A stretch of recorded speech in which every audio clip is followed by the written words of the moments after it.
apenas um versículo nesse momento. A parte de um versículo, 1 Coríntios capítulo 5, o verso 7, a parte final desse versículo, 1 Coríntios 5, o verso 7, na sua parte final. Pois também Cristo, nosso Cordeiro Pascal, foi sacrificado. Pois também Cristo, outra versão diz, nossa Páscoa foi imolado, foi sacrificado. Deus abençoe a sua vida com a palavra do Senhor. Assente-se e vamos meditar na palavra de Deus. Hoje é conhecido como o Domingo da Ressurreição. Já mencionamos acerca disso no nosso versículo do dia. A morte não podia deter Jesus. A nossa esperança está garantida em Jesus, por causa de Jesus.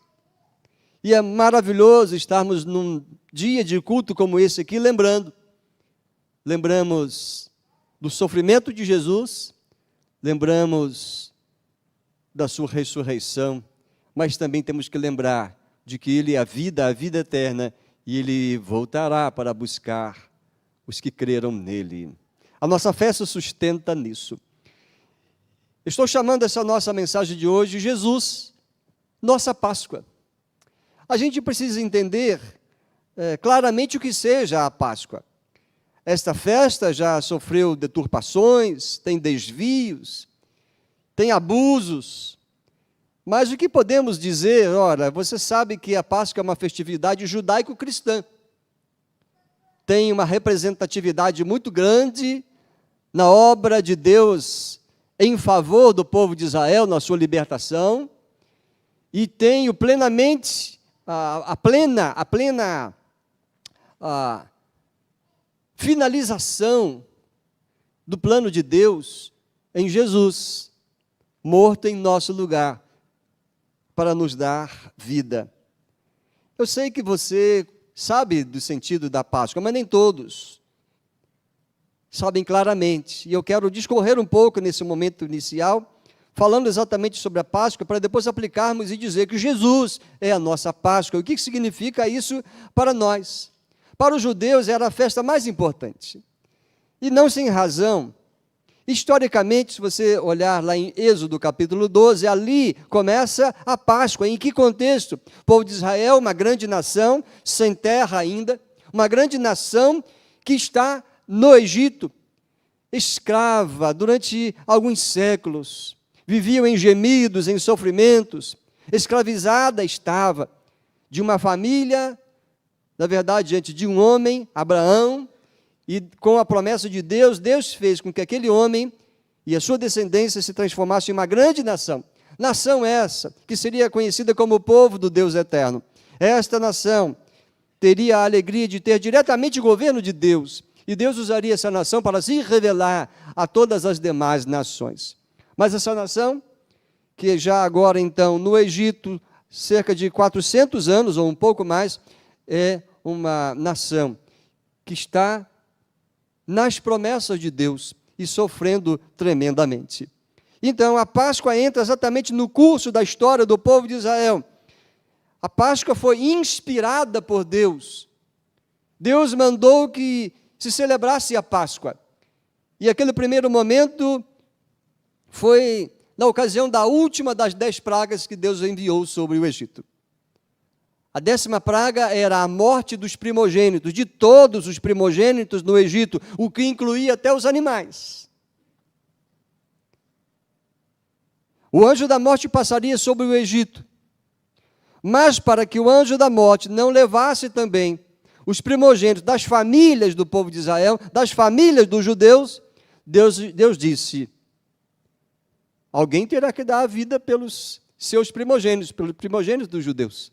Então Deus disse, separem um cordeiro, sem defeito, sacrifiquem ele, na noite em que o anjo vai passar sobre o Egito, e com o sangue desse cordeiro, marquem as portas e as janelas das suas casas.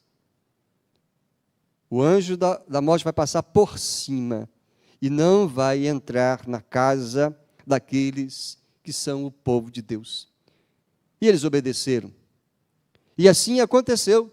Se você ler lá em Gênesis capítulo 12, você vai ver Deus instituindo a Páscoa para alguns propósitos, para lembrança e para ensinamento das futuras gerações. Então, naquela noite, os primogênitos da casa de Israel, do povo de Israel, foram poupados. Olha, houve morte em todos os lugares, em todas as famílias, inclusive o príncipe, inclusive aquele que herdaria o lugar do grande faraó, que era tratada como se fosse uma divindade. E ali, então, naquela situação, Deus provou que é o Deus dos deuses, o Senhor da vida. Deus desbancou todas as divindades do Egito, inclusive aquele que se achava um Deus, aquele que era o príncipe. Ele também foi ceifado pela morte. Mas na casa do povo de Israel, em nenhuma delas houve morte, porque um cordeiro foi aceito, foi sacrificado no lugar deles. Vejam, queridos, que a morte vai estar sempre na lembrança da Páscoa. Mas a Páscoa não é só lembrar da morte, mas está lá o fundamento. E aquela fora a prova de que Deus se importa com o seu povo, de que Deus é o Deus da vida, de que Deus é o Deus dos deuses, e não há outro Deus. Os homens criaram divindades por ignorância, por não compreensão ou não aceitação da revelação de Deus. A revelação de Deus foi múltipla. Ele revelou-se na sua obra criada, ele revelou-se por meio do povo dele e dos seus profetas, ele revelou-se pessoalmente em Jesus Cristo. E ele revelou-se e revela-se a nós hoje, principalmente pela palavra, a Bíblia Sagrada, que é a revelação de Deus. Deus é que inspirou esse livro, ele fala conosco, utilizou homens, mas é ele falando conosco. Então a Páscoa tem todo esse fundamento histórico no povo de Israel. Sobre as casas dos judeus que eram escravos no Egito, o anjo da morte passaria por cima. Deus mandara o anjo passar, era a última praga. Mas também Deus deu sacrificado em cada família. É o antítipo, uma sombra, como um ato profético, apontava para o futuro, para quando haveria, então, finalmente, um único e suficiente sacrifício. Mas um último derramamento de sangue, que não precisaria se repetir, porque seria perfeito, seria completo, seria com um cordeiro perfeito que o próprio Deus providenciaria. E esse cordeiro era o seu próprio Filho, Jesus Cristo, a quem amamos, a quem servimos, a quem devemos a nossa vida. Então, naquela noite, a escravidão do povo de Israel cessaria. E esse povo, o povo de Deus, o povo de Israel, conduzido por Moisés, levantado por Deus para ser o seu líder, rumaria então para a terra da promessa, libertos finalmente. E esta data deveria ser comemorada todo ano. Ainda os judeus, nesses tempos, fazem isto. De uma forma, então, um tanto atualizada, mas fazem. E daqui a pouco vou falar mais ou menos a comemoração da Páscoa pelos judeus. Mas todo ano deveria ser comemorada, lembrada, porque a vida do povo de Israel como nação estava ali tendo um marco definitivo. Foram libertos por Deus de uma situação humilhante, da escravidão.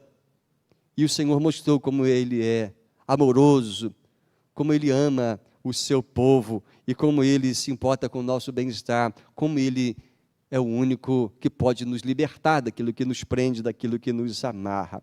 Então a comemoração da Páscoa era para o ensino das novas gerações, do tamanho do amor de Deus, e também para que o povo de Israel se identificasse como o povo escolhido de Deus e que estava em missão para todas as nações.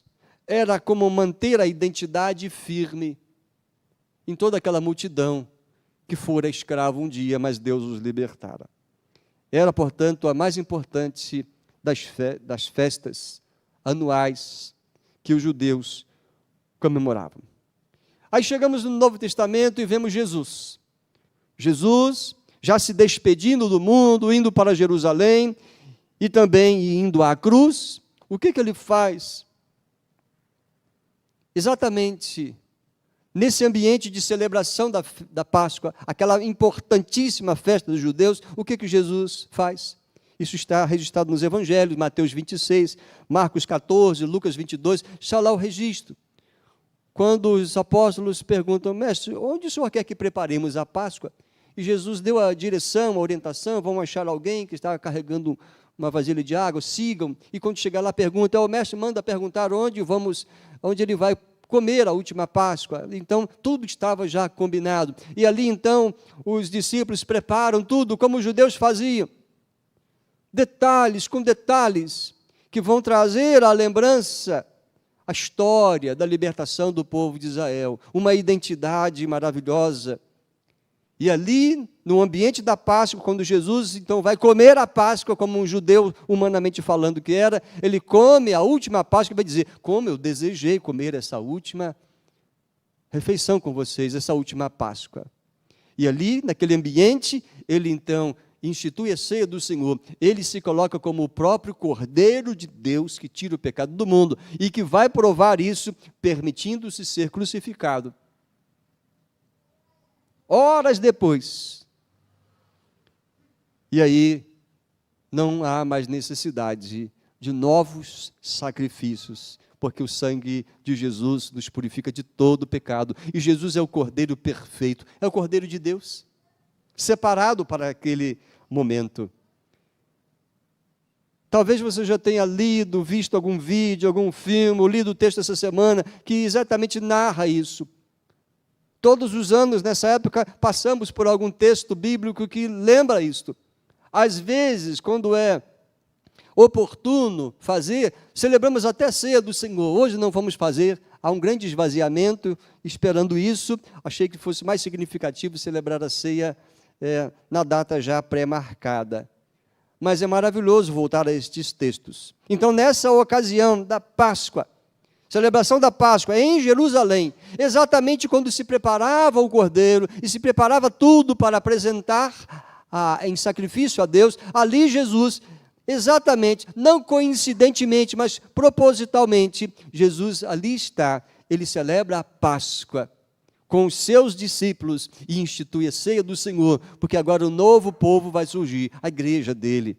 E a igreja não celebra a ceia do Senhor uma vez no ano, fazemos isso algumas vezes no ano, mas sempre lembrando daquilo que o Senhor Jesus fez, mas também olhando para o futuro. Assim como a Páscoa era um convite para olhar para o passado, lembrar do que Deus fez, também era um convite para olhar para o futuro, quando viria o prometido Salvador do povo de Israel. Então, nessa ocasião, querido, Jesus, mais uma vez anuncia a sua morte, como ele já antecipara, e os profetas já tinham também anunciado. E ali, instituindo a ceia do Senhor como um ensino a ser preservado, ele anunciou a sua morte, a sua ressurreição e também a sua volta. Lucas capítulo 22, olhe comigo, é um desses registros dos evangelhos. Como vocês estão assentados, mais atenciosos, vamos relembrar esse texto. Lucas 22, o verso 7, diz que chegou o dia da festa dos pães sem fermento, em que era necessário fazer sacrifício do cordeiro pascal. Eram duas festas que se fundiam. Pães sem fermento. Eram 7 dias em que tiravam todo o fermento da sua casa, da alimentação, e tinha uma série de lembranças a serem feitas daquilo que aconteceu lá naquela época, na última praga. Exatamente no início dessa semana em que o fermento era banido das suas casas, ali o cordeiro era separado, preparado, junto com ervas amargosas e uma série de outras coisas, porque a refeição coletiva era um ato de ensinamento para as novas gerações, uma celebração de gratidão ao Senhor, era um momento de consagração. E aí está o texto, no verso 8 agora, diz que então Jesus enviou Pedro e João, dizendo, vão e preparem a Páscoa para que a comamos. Eles perguntaram onde o Senhor quer que preparemos. Jesus lhes explicou, ao entrar na cidade, vocês encontrarão um homem com um cântaro de água. Sigam esse homem até a casa que ele entrar e digam ao dono da casa, o mestre pergunta, onde fica o aposento no qual comerei a Páscoa com os meus discípulos? Ele lhes mostrará um espaçoso cenáculo mobiliado. Ali façam os preparativos. E indo, acharam tudo como Jesus lhes tinha dito e prepararam a Páscoa. Veja, não há aqui coincidência, improvisação, tudo pensado, tudo planejado. Jesus está consciente do que está fazendo e do que vai sofrer. Na sequência, Lucas 22, 14, chegada a hora, Jesus se pôs à mesa e os apóstolos estavam com ele. Então Jesus lhes disse, tenho desejado ansiosamente comer esta Páscoa com vocês, antes do meu sofrimento. Pois eu lhes digo que nunca mais a comerei, até que ela se cumpra no reino de Deus. Jesus aqui fala de uma realidade, de um futuro próximo, a sua morte, mas também fala de uma realidade futura. Vejam só o que o Senhor Jesus está aqui antecipando. E olhem, no verso 17, pegando um cálice, e essa expressão que está aqui, fui pesquisar e descobri que normalmente a celebração da Páscoa dos judeus envolvia 4 cálices. Jesus tomou um, como normalmente se fazia. E depois de ter dado graças, disse, peguem e repartam entre vocês, pois eu digo a vocês que de agora em diante não mais beberei do fruto da videira, até que venha o reino de Deus. Mais uma vez ele aponta para o futuro. Verso 19, ele pegando um pão, tendo dado graças, o partiu e lhes deu, dizendo, isto é o meu corpo, que é dado por vocês. Façam isto em memória de mim. É o meu corpo. Como o cordeiro que os judeus preparavam e comiam parte do cordeiro, aqui Jesus está dizendo, esse é o meu corpo. Ele está se apresentando como o cordeiro de Deus, dele nos alimentamos, dele recebemos vida. E diz aqui, é dado por vocês, façam isto em memória de mim. O que Jesus está fazendo aqui? Instituindo a ceia e cumprindo todo o ato profético de cada cordeiro sacrificado, anos e anos e anos. Ele se identifica como o Cordeiro de Deus, o Salvador do mundo. E no verso 20, do mesmo modo, depois da ceia, pegou o cálice. Aqui já é um artigo definido. Provavelmente o terceiro cálice em que os judeus usavam para celebrar a ceia. E esse aqui é o chamado cálice da bênção. Paulo vai até mencionar e usa essa expressão, o cálice da bênção, está lá em 1 Coríntios. E ele diz, este cálice é a nova aliança no meu sangue derramado por vocês. É a bênção prometida, a bênção da vida e da vida eterna. Uma aliança que Deus faz conosco, lava os nossos pecados, purifica-nos de toda impureza e nos dá segurança e certeza da vida eterna. Então, o sangue de Jesus é aqui o centro, nesse momento. E no verso 21, mas eis que a mão do traidor está comigo à mesa, e vocês sabem ali o restante da história, a história segue, e que maravilhosa é esta declaração de Jesus, que nós sempre lembramos na ceia do Senhor, e que está intimamente ligado à Páscoa. Veja como nos distanciamos, como sociedade moderna, do sentido de Páscoa. Que pena! Mas a igreja tem esse conhecimento, tem essa revelação, por isso aqui estamos e olhamos esses textos, para que nós possamos fazer o que o Senhor quer que façamos. Anunciemos às novas gerações, ensinemos a verdade e mostremos às pessoas que Deus não desistiu de nós e nos faz de escravos do pecado e da morte, filhos amados dele e nos dá vida eterna. Então esse texto, vemos aqui o registro da preparação da Páscoa, da qual Jesus participou, celebrou com seus discípulos, instituiu para a igreja esse rito maravilhoso que nós fazemos de tempos em tempos. Fui olhar alguma anotação, algum escrito acerca como era que os judeus comemoravam a Páscoa naquela época de Jesus. Hoje, essas coisas estão bem presentes, talvez não desta forma. Mas permitam-me ler, só para curiosidade, como se fazia e como tinha um significado em cada detalhe. O verso 21 diz que enquanto comiam, mas tudo aqui envolveu detalhes. Tudo já estava preparado, e aquele que estava liderando a sua família, conduzindo aquela festa, diz que ele anunciava a festa. Ele dizia que estavam naquele momento celebrando a Páscoa. Ele era o chefe da família e que nesse caso, aqui da cena bíblica, Jesus faz isso, quando ele toma a palavra como cabeça daquele grupo. Mas um judeu, na Páscoa, cumpria ali pequenos ritos que faziam parte do todo. Os ritos da festa eram regulamentados pela sucessão de taças de vinho que eram bebidas no decorrer da celebração em família, em que o vinho vermelho usualmente era até diluído em água, para não correr-se o risco até mesmo de haver embriaguez. Era diluído em água, misturado com água. Então o chefe da casa expressava suas ações de graças pelo primeiro copo, pelo vinho e pela festa. Começava-se com gratidão, tomando então o primeiro copo. Seguia-se então os outros, cada qual tomando então o seu copo. Em seguida, eram lavadas as mãos e se erguiam louvores a Deus. Sim, tinha música na Páscoa.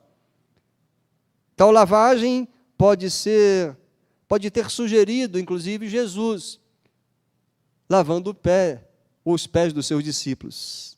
Os evangelhos não são unânimes em registrar as mesmas coisas nos mínimos detalhes, mas nós vemos que um evangelho fala uma coisa, outro evangelho fala outra, e fica aquele todo. Porventura, Jesus aproveitou esse momento que os judeus já faziam na Páscoa, a comemoração da Páscoa, e ali ele lavou os pés dos seus discípulos, fazendo parte desse momento de lavagem. Tal lavagem, então, pode ter sugerido fazer naquele momento. E ali ele introduz a celebração da ceia do Senhor. Depois da purificação, comiam-se ervas amargosas. Com que propósito? Os judeus lembravam dos tempos difíceis como escravos no Egito. Devemos lembrar também de como nós sofremos quando somos escravos do pecado. Uns sofriam com sentimentos ruins, outros sofriam cativos de vícios, outros sofriam com um temperamento explosivo, outros sofriam em diversas atitudes inconvenientes ou imoralidades, etc. O pecado nos faz viver uma vida difícil, mas Jesus liberta este. Então as ervas amargas que eram comidas, eram mergulhadas em vinagre ou em água salgada, para que tivessem a lembrança, a figura, então, didaticamente falando, do que os antepassados experimentaram no Egito. Eles lembravam dos tempos difíceis daqueles seus antecedentes, escravos. Então, era trazido o cordeiro pascal, já, obviamente, imolado, já apresentado o sangue lá ao sacerdote, no templo, mas o cordeiro estava ali. Ele era temperado com um molho variado, cheio de coisas, e ali ele era então compartilhado, ele era comido. Assim Deus mandou fazer, porque o que Deus faz alimenta-nos, dá sabor à vida. Mas se hoje podemos saborear da segurança da vida em Jesus, temos que lembrar que antes ele teve que ser sacrificado, ele sofreu. Na linguagem de Isaías 53, ele foi moído, ele foi esmagado. O cordeiro pascal, então, era trazido, temperado, preparado para aquele momento. E os pratos, junto do cordeiro, incluíam molho, pães, asmos, que é o mesmo que pães sem fermento, o que tinha também a lembrança de que naquela noite em que o anjo do Senhor passaria por cima, eles não deveriam demorar-se, eles deveriam seguir exatamente a orientação de Deus, esperar pão fermentar para depois assar e comer. Não, tudo Deus mandou, façam isso sem fermento, porque isso será um simbolismo na vida de vocês. Vocês devem ter pressa de deixar a vida de escravidão. Vocês devem logo abraçar a salvação que eu estou lhes dando. Então, o pão sem fermento tinha dois simbolismos. E ali estavam, então, aquela mesa, com alimento, com refeição, e cada parte daquilo que se comia era uma lembrança do que Deus fizera no passado. Era um momento bem especial para as famílias, especialmente para as crianças, porque essa história era contada. O sentido desses elementos da festa não eram, então, esclarecidos. Então, ocorria a primeira parte do cântico de louvor, que são os Salmos 113 até o Salmo 114, até o Salmo 118. Cantava-se ali um ou dois salmos, e tomava-se mais um pouco de vinho num segundo copo. Então, chegava o momento mais importante da festa, ao que todos se reclinavam. O chefe da casa tomava 2 pães, partia um deles em 2 pedaços, punha-os sobre o pão inteiro. Veja que parece até que celebrava-se a ceia, né? E ali, com aquele pão, o homem da casa, aquele que conduzia, tomando esse pão cortado, partido, abençoava, cobria tudo com ervas amargosas, mergulhava no molho, comia um pouco e distribuía com as palavras: este é o pão da aflição que nossos pais comeram no Egito. Vejam que Jesus, como um judeu, ele celebra a Páscoa, mas também traz o significado novo, o significado espiritual. Fica até melhor e mais interessante celebrar a ceia, tendo essa visão toda, né? Este é o pão da aflição, dizia aquele, e Jesus disse: esse pão é o meu corpo que é dado em favor de vocês. Em seguida, o cordeiro pascal era abençoado, o chefe da família comia um pouco do mesmo, junto do molho, e finalmente comiam agradecidos o cordeiro, completamente consumido por todos. Deus havia dito para os que estavam lá no Egito, que naquela noite em que Deus instituiu a Páscoa, comam o cordeiro todo, e se sobrar alguma coisa, queimem, não deixem nada. Orientação de Deus, detalhes. Por que queimar tudo? Porque era uma coisa considerada sagrada, nada podia ser estragado ou apodrecer, era coisa santa, tinha um simbolismo espiritual maravilhoso. Então isso era seguido por mais ações de graças e pelo terceiro copo de vinho, que é chamado então copo ou cálice da bênção. É provavelmente aqui que Jesus então instituiu a ceia do Senhor. E finalmente, mais um salmo ou alguns salmos eram doados, talvez 115, 116, 117, depois você olha na sua Bíblia, e ali se tomava o último copo de vinho, às vezes até um pouco mais. E aqui nós podemos perceber, queridos, que Jesus está cumprindo o plano de Deus. Ele é a encarnação da própria vida. Ele, aquele que toma a nossa morte. Ele é aquele que se sacrifica por nós. Por isso que eu estou dizendo, Jesus então é a nossa Páscoa. Ele é. Isso tudo que a Páscoa simboliza, representa. Eu li de propósito aquele texto do apóstolo Paulo lá, vamos voltar a ele ao final, daqui a pouquinho, porque lá ele é claro. Mas tem uma implicação maior ali, que eu vou citar daqui a pouco. Então, o que podemos afirmar quando dizemos que Jesus, a nossa Páscoa, já foi sacrificado? Que implicações tem isso para nós, nesse tempo que estamos vivendo, e nós como igreja? Sim, queridos, a Páscoa é uma instituição de Deus. Pronto, isso é ponto pacífico para todos nós. A Páscoa dos judeus apontavam para o futuro.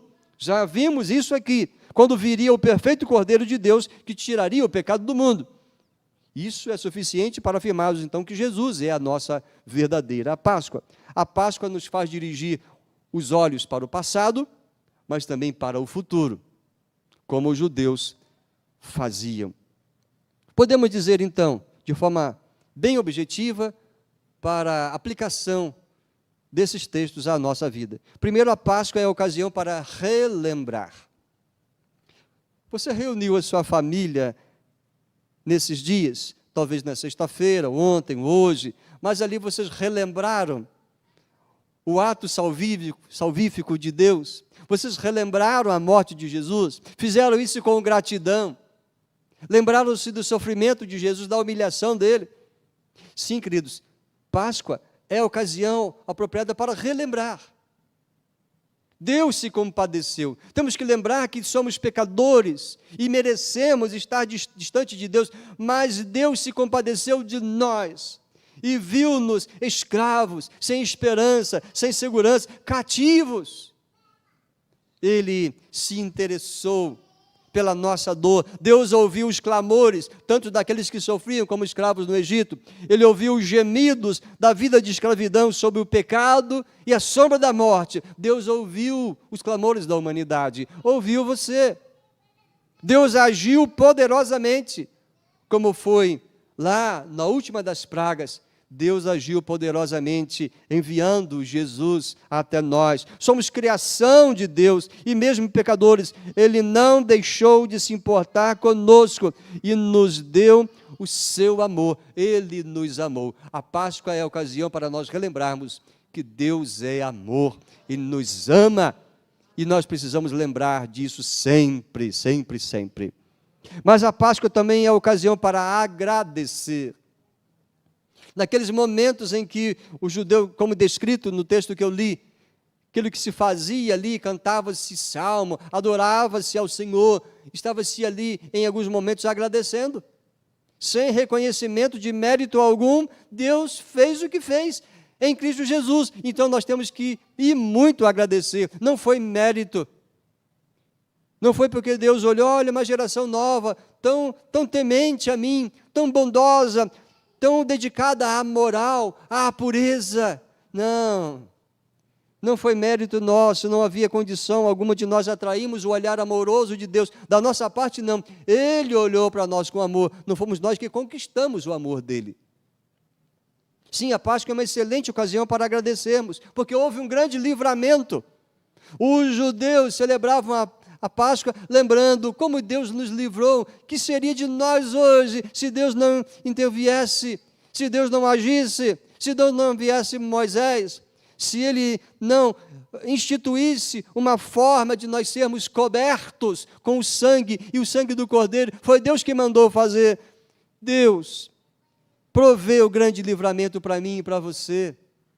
Jesus sofreu por você, por mim, por nós, sofreu a maldição do pecado, sofreu em nosso lugar a ira de Deus, porque o pecado atrai a ira de Deus.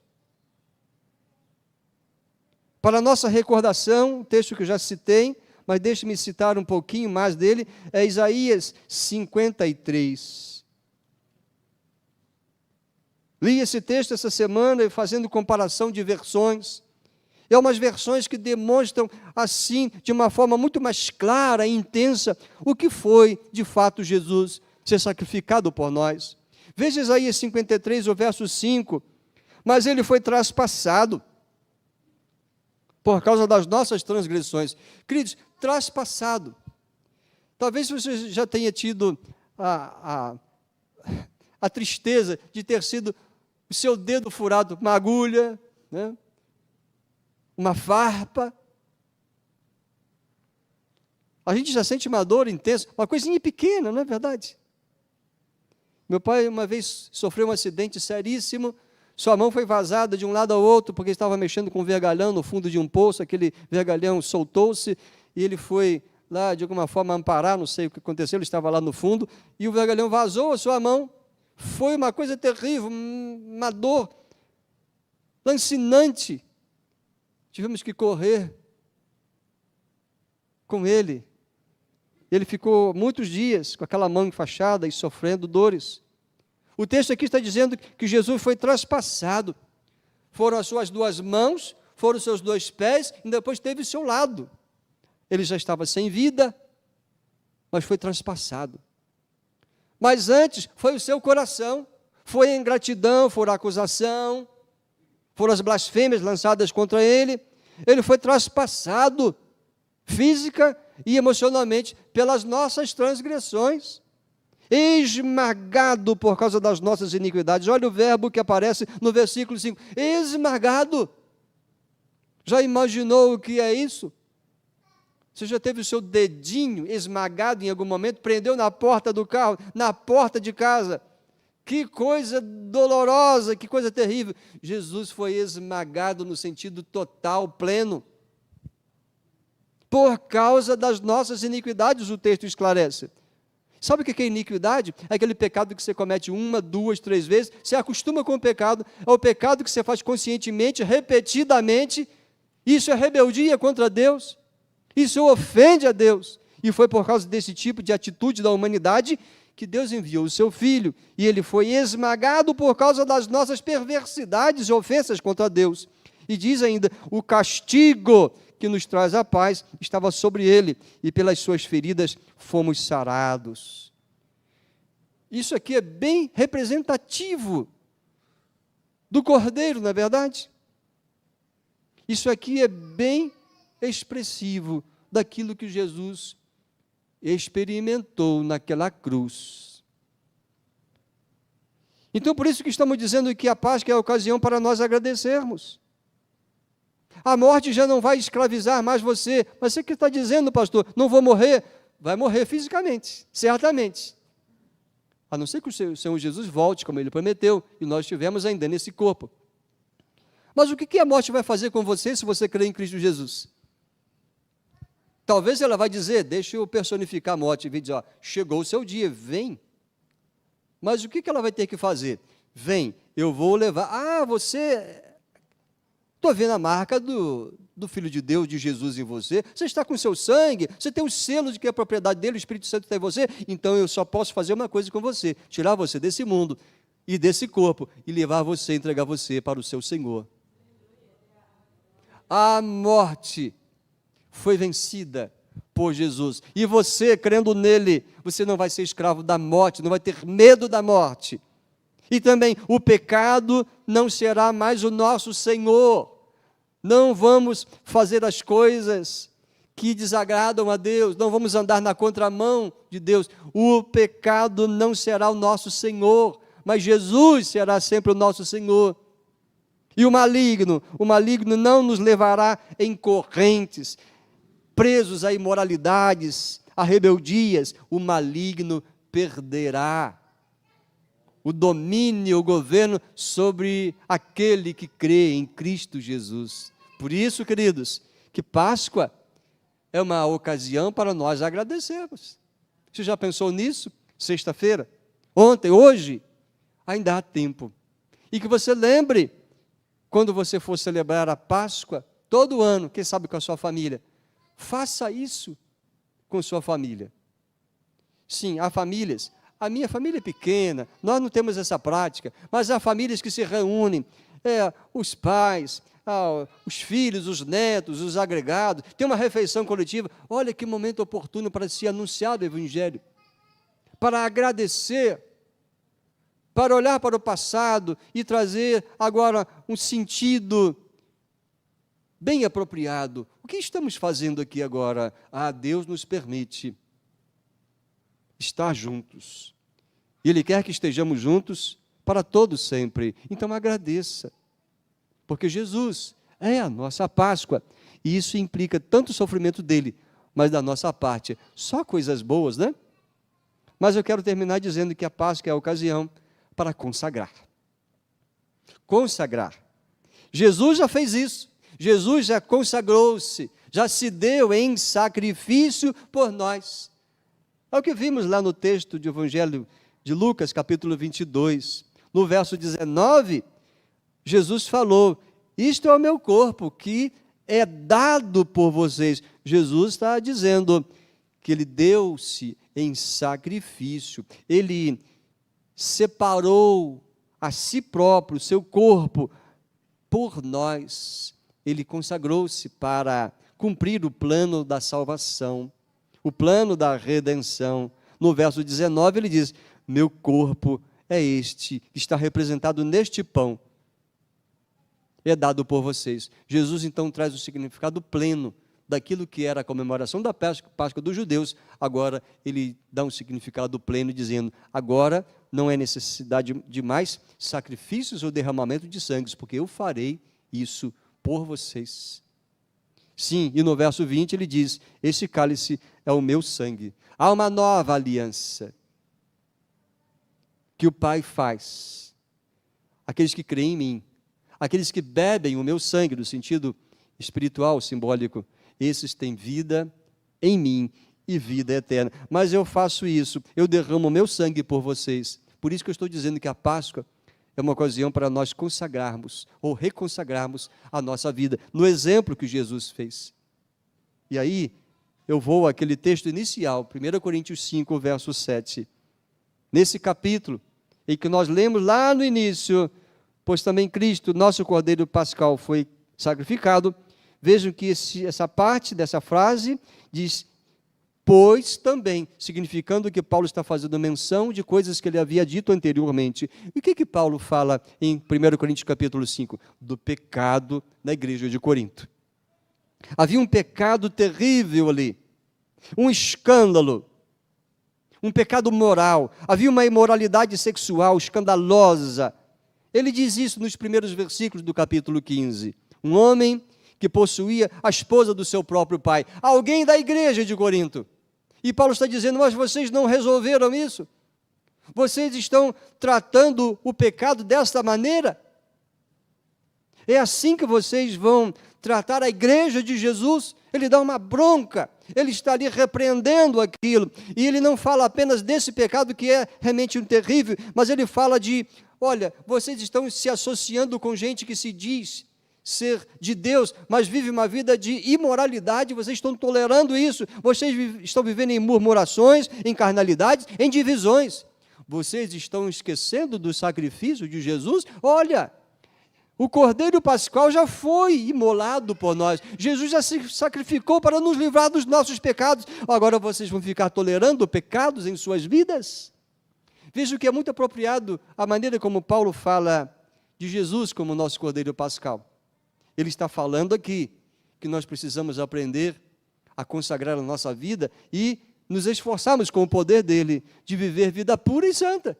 Porque Jesus se sacrificou por nós, por causa dos nossos pecados, agora não podemos tratar a nossa vida como uma coisa pequena, levá-la irresponsavelmente, sem temor a Deus, sem purificar-nos diariamente de nossos pecados.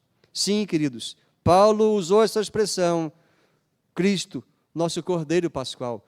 Olha, ele já foi esmagado, ele foi moído por causa de pecado. E agora você vai viver uma vida sem santificar-se, sem santificação, sem consagração? Então, por isso que no início desse versículo 7 ele fala, joguem fora o velho fermento, para que vocês sejam nova massa, como de fato já são, sem fermento.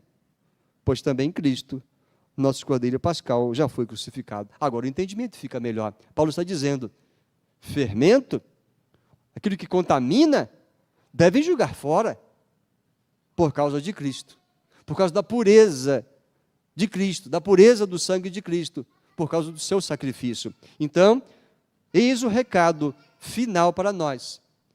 Páscoa é a ocasião oportuna para consagrarmos as nossas vidas, lançar fora tudo aquilo que Deus abomina.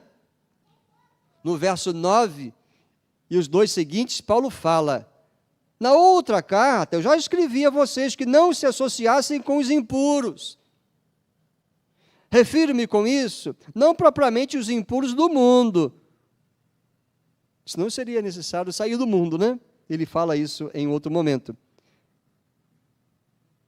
Mas estou dizendo aos avarentos, aos ladrões, aos idólatras, pois nesse caso vocês teriam de sair do mundo. Mas agora, escrevo a vocês que não se associam com alguém que dizendo-se irmão, for devasso, avarento, idólatra, maldizente, bêbado ou ladrão, nem mesmo comam com alguém assim. Está dizendo da disciplina que a igreja deveria exercer com aqueles que escandalizam o evangelho, daqueles que não vivem vida de santidade sem temor a Deus. Paulo está dizendo que a igreja tem que zelar pela sua pureza e santidade.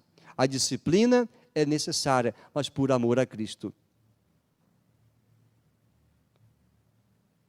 É nesse contexto que Paulo usou o versículo que iniciamos esta mensagem, e é com ele que eu estou concluindo.